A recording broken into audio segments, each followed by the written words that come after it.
Salve fãs do Futeboteco, aqui é o Gabriel Lima, eu tô aqui hoje para conversar um pouquinho com vocês sobre essa porcaria de rodada de quarta-feira à noite do Campeonato Paulista, né? E também falar sobre esse que eu já acredito ser o pior paulistão da história, né? Mas antes da gente começar a conversa, não se esqueça daquilo que a gente sempre fala, ó, like no vídeo, inscrição no nosso canal, seguida na nossa conta do Instagram, que o Futeboteco não para de crescer. Então, vamos ao que interessa, né? Começar pelo jogo do Palmeiras, que ganhou de 1-0 da Ponte Preta. Eu acho que o Alviverde novamente teve um desempenho fraco. Dessa vez dá até pra gente absolver o Filipão, porque ele poupou a maior parte de seus titulares, né? Inclusive, acho isso interessante, acho que o Filipão fez certo, porque tinham jogadores aí no banco do Palmeiras que o torcedor já estava querendo ver em ação há algum tempo, né? Como, por exemplo, o próprio Rafael Veiga, que fez o gol, ou então o Zé Rafael, que fez uma boa partida. Agora, o time novamente demonstrou aquela dificuldade de criação sobre a qual a gente já falava no último vídeo sobre o jogo contra o São Paulo, né? E isso, novamente, a meu ver, pode sim ser colocado na conta do Filipão, que, embora tenha em mãos um excelente elenco, na minha opinião, o melhor do Brasil, se mantém aferrado à sua tradição de armar times reativos, que se defendem bem, jogam no erro do adversário, dão a bola para o adversário, abusam do cruzamento na área quando a coisa aperta e etc. E aí o Palmeiras enfrentou um adversário que também não queria jogar, então ficava a Ponte dando a bola pro Palmeiras, o Palmeiras dando a bola pra Ponte, o jogo não saía, até que o Palmeiras foi lá, fez o gol, acabou, se classificou e jogou pro gasto. Agora sim, o Palmeiras, na minha opinião, pode e tem total chance de ser campeão paulista. Acredito, inclusive, que junto com o Corinthians é um dos favoritos ao título do campeonato. Agora precisa jogar mais do que isso, né? Vamos ver se quando chegar no mata-mata e se ver frente aí aos maiores rivais, inclusive o Alvinegro de Itaquera, que está entalado na garganta do torcedor palmeirense, o time joga com um pouquinho mais de vontade e aí engrena animando esse campeonato, né? Porque o Corinthians, para mim, é o outro time que tem chance de ser campeão. Ao contrário dos meus respeitadíssimos companheiros de canal, eu acho que o Carille é um grande técnico, faz um ótimo trabalho, eu acho que ele, mesmo com elencos fracos, consegue armar times vitoriosos e acho que isso é um mérito. Sem dúvida, ele e o Gustavo, aí, o brocador da Fiel, são os astros desse time do Corinthians, e o Corinthians é cascudo, acho que, junto com o Palmeiras, como eu disse, é um dos favoritos. Né? Agora sim, se a gente for analisar, por exemplo, o desempenho do Santos, a gente vai ver que o time tem problemas sérios, né? E pode se complicar. Contra o Botafogo tomou uma goleada vexaminosa aí, coitado do torcedor do Santos. Viu o time perder de 4-0 para uma equipe do interior do estado, né? Eu acho que também, novamente, a gente pode absolver o Sampaoli porque ele colocou os reservas em campo, mas o técnico armou o time mal, armou o time com três zagueiros, uma linha de três estranha no meio de campo que ele rapidamente desfez nas substituições. Então acho que assim, embora eu seja muito esperançoso com relação ao Sampaoli, acho que ele é um grande técnico desde os tempos de Chile, né? Acho que ele também comete erros e arma às vezes mal o time. Não obstante, o Santos está com salários atrasados, né? O próprio Sampaoli deu uma entrevista falando que devolveu o salário dele para a diretoria porque não quer receber enquanto o resto do elenco não esteja recebendo também. Então demonstrou ser um cara ético, mas assim, desse jeito vai ficar difícil.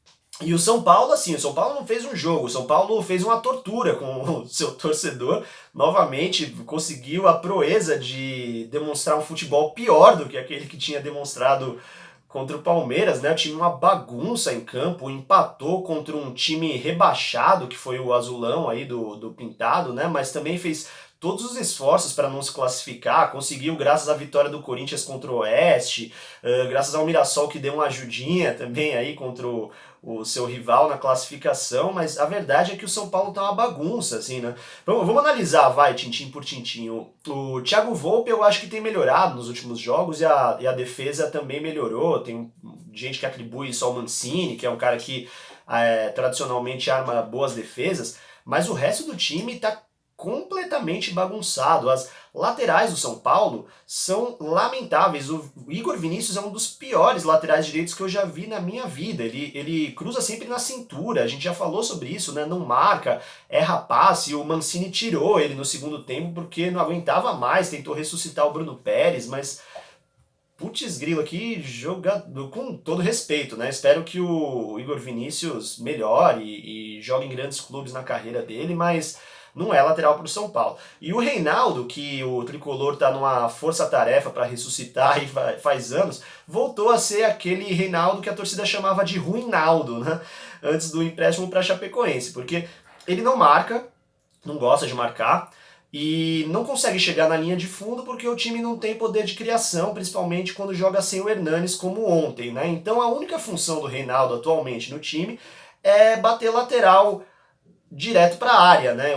Contra o Palmeiras ele fez isso até do meio-campo, demonstrando a bagunça que é o São Paulo. Só que eu nunca vi essa jogada dar certo no São Paulo na minha vida. Se algum torcedor são paulino lembra de algum lance, até deixa aí nos comentários, porque eu pessoalmente não lembro.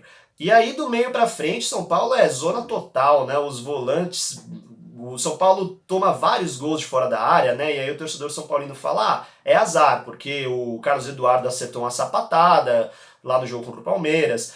Ontem o Azulão fez outro gol de fora da área, São Paulo tomou gol assim do Talheres, só que assim, como é que não aparece ali um volante na cabeça de área para dar o bote, né? Acho que o Hudson e o Luan precisavam pensar um pouco nisso, né? Aliás, o Luan tem demonstrado problemas técnicos, dificuldade no passe, mandou ontem uma bola na lua quando chegou na área para finalizar, então é jovem, pode melhorar e etc, mas São Paulo tem dificuldades nesse meio. E aí, como jogou sem o Hernanes, o time virou uma bagunça, porque o ataque também tá uma zona total, né? O Pablo, coitado, que é um ótimo jogador, joga um pouco de costas e fica ali correndo sozinho, porque o Carneiro tá demonstrando, como diz o mestre Fernando Calazans, uma incurável animosidade com a bola. Ele tropeça nas próprias pernas, ele parece não saber, não ter a mínima ideia do que tá fazendo ali, e é escalado pelo Mancini para dar casquinha para os seus companheiros de equipe, né? Porque o São Paulo não tem criação, então joga muito na ligação direta. Só que o Carneiro não consegue acertar uma cabeçada, né? Então, o que tá fazendo ali? Também não dá pra gente entender. Acho que a única notícia minimamente alvissareira aí pro torcedor são paulino é a bola que o Antony vem jogando, porque o moleque mostra que é habilidoso, que é abusado, mas assim, sozinho, ainda mais se tratando de um jovem valor que tem o que, 17, 18 anos, acho muito complicado para ser a aposta do São Paulo, por exemplo, nos mata-matas, né? Aliás, acho que nem o São Paulino mais otimista espera que o time vá ser campeão. Acho que ele pode, inclusive, até se complicar contra o Ituano, né? Então é isso. Acho que, assim, se a gente tem que apontar favoritos para essa próxima fase do Paulistão, seriam Palmeiras e Corinthians, né? O São Paulo tá precisando de reforços, mas assim, a torcida tá pedindo Pato e etc, mas só com a Betina da Empíricos aí, né, pra dar um jeito nesse caixa que perdeu agora 30 milhões com a desclassificação pro Talheres. E o Santos a mesma coisa, não consegue nem pagar o salário do próprio elenco, quem dirá se reforçar. Então acho que a coisa vai aí com Corinthians e Palmeiras, mas eu acho importante a gente pensar também no nível técnico desse campeonato, na minha opinião, muito ruim. O Palmeiras, que é um dos melhores times do Brasil, não está jogando o campeonato para valer, a gente precisa admitir. O Corinthians, que tem um time ali ok, tá jogando de forma extremamente pragmática. O Sampaoli, assim, é uma no cravo, outra na ferradura, né? Porque às vezes o time joga que parece o Barcelona, mas às vezes toma de 4-0 do Botafogo de Ribeirão, e o São Paulo é uma zona completa. Então daí vem a minha tese de que esse é o pior Paulistão da história, né? Queria saber o que você acha e deixa nos comentários que a gente segue o papo, beleza? Então valeu, fã do Futeboteco, nos vemos aí para comentar as fases do mata-mata do Paulistão daqui a pouco. Um grande abraço!